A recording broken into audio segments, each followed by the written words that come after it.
ஓ முருகா, வெற்றிவேல் முருகா, வேலுண்டு வினையில்லை, மயிலுண்டு பயமில்லை. என் அன்பு தங்கமே, உன்னை ஒருவர் நித்தம் நித்தம் நினைத்து கொண்டு உன்னை மறக்கவும் முடியாமல், நினைக்காமல் இருக்கவும் முடியாமல், உன்னுடன் சேர்ந்து வாழவும் முடியாமல், பிரிந்து இருக்கவும் முடியாமல் தவித்து கொண்டிருக்கின்றார்.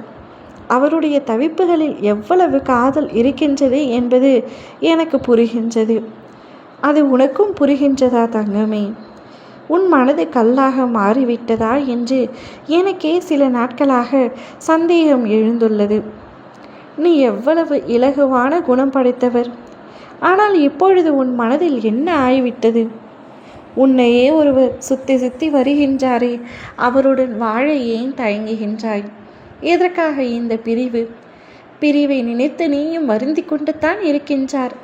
ஆனால் யாருக்காக இந்த பிரிவு? உன்னுடைய வாழ்க்கை சரியாக வேண்டும் என்று நினைக்கின்றாய். ஆனால் என் துணையுடன் நான் வாழ மறுக்கின்றேன், அவர் செய்த தவறு அப்படி என்று அவரை குற்றம் சாட்டி கொண்டிருக்கின்றாய். இன்னும் எத்தனை நாட்கள் குற்றம் சாட்டி கொண்டு அவரை விட்டு நீ தனியாக பிரிந்து இருக்க போகின்றாய்? அவர் தவறை உணர்ந்து விட்டார். போதும் என்ற அளவிற்கு மன்னிப்பு உன்னிடத்தில் கேட்டுவிட்டார். சில சமயங்களில் உன் காலடியில் கூட விழுந்து விட்டார். அனைத்தும் எனக்கு தெரியும். ஆனாலும் உன் மனம் இன்னும் இலகவில்லை. உன் மனம் இன்னும் கரையவில்லை. அவரை ஏற்றுக்கொண்டது போல் நினைத்தால் கூட முழுமையாக உன்னால் மாற முடியவில்லை.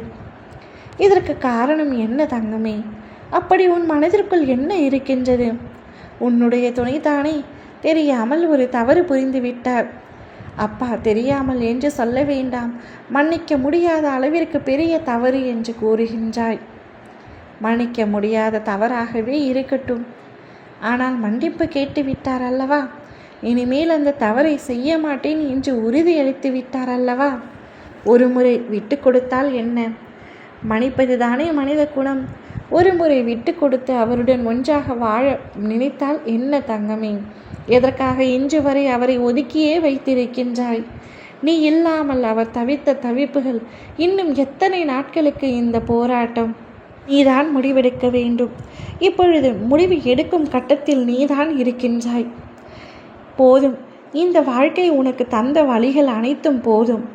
அவரை பிரிந்திருந்த நீ சந்தோஷமாக இருந்தால் கூட பரவாயில்லை. அதுவும் இல்லாமல் அவரை பிரிந்து நீயும் கஷ்டப்பட்டு கொண்டு அனுதினமும் அழுது கொண்டு தவித்து கொண்டு இருக்கின்றாய். அப்படி இருக்கையில் அவராகவே உன்னை தேடி வரும்பொழுது சரி என்று ஒற்றுக்கொள்ள உன் மனம் மறுக்கின்றது. இப்படி இரண்டும் தெரியாமல் இரண்டாங்கட்டையாக நின்றால் உன் வாழ்க்கை வீணாகும் தவிர வாழ்க்கைக்கு ஒரு சரியான பதில் கிடைக்காது. அவரை ஏற்றுக்கொண்டு சந்தோஷமாக வாழ். இனிமேல் அவர் தவறு செய்ய மாட்டார். அதனை நானும் உனக்கு உறுதியாக கூறுகின்றேன். அவருடன் வாழ்ந்தால்தான் உனக்கும் மதிப்பு. நீ இல்லை என்றால் அவர் உயிரை விட கூட இப்பொழுது தயாராகிவிட்டார். அவரை ஏற்றுக்கொண்டு இருவரும் சந்தோஷமாக வாழ வேண்டும் என்பதுதான் உன் அப்பாவாகிய என்னுடைய ஆசையும் கூட. அதுதான் உனக்கும் சந்தோஷத்தை அளிக்கும் என்பது எனக்கும் தெரியும். வாழ்க்கையை சந்தோஷமாக வாழ தொடங்க தங்கமே. ஓ முருகா.